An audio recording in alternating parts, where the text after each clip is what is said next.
Tennessee teenagers trying to get a tan can't just walk into a tanning salon without a parent.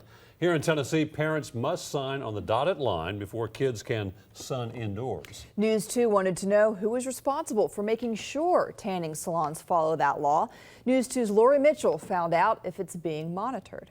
Who doesn't love the golden glow of a summertime tan? But if you can't get that glow outside, you can always seek a shortcut to the sun inside. It makes me feel better. It gives me that extra sun that you just can't get by going outside in the wintertime. Emily Harley has been going to the tanning bed for years, and she doesn't always go alone. The Nashville mom sometimes lets her underage son tan too. He's 10 years old, and I've let him tan a few times.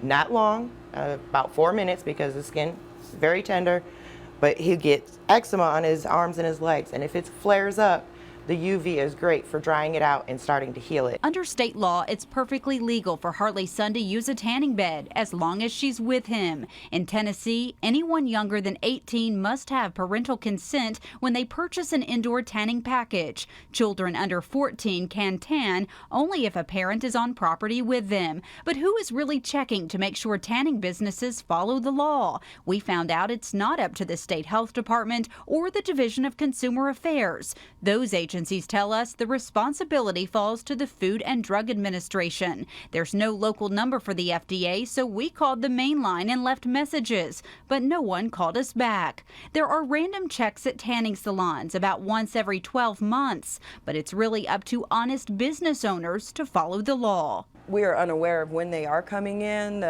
About once a year. At Tan USA on Nolensville Pike, the law is easy for customers to see. Tan USA, on every receipt, there is a copy of the regulations of the state law. Dermatologists like Dr. Michael Gold believe Tennessee's laws aren't tough enough. He warns excessive tanning, especially at a young age, can have serious consequences. But we have seen a huge increase over the last 5 years or so in the amount of young people not only developing we would consider the simple skin cancers, the basal cell and squamous cell cancers, but the rise in malignant melanoma, again, among young people has just been staggering. Lori Mitchell, Nashville's News 2.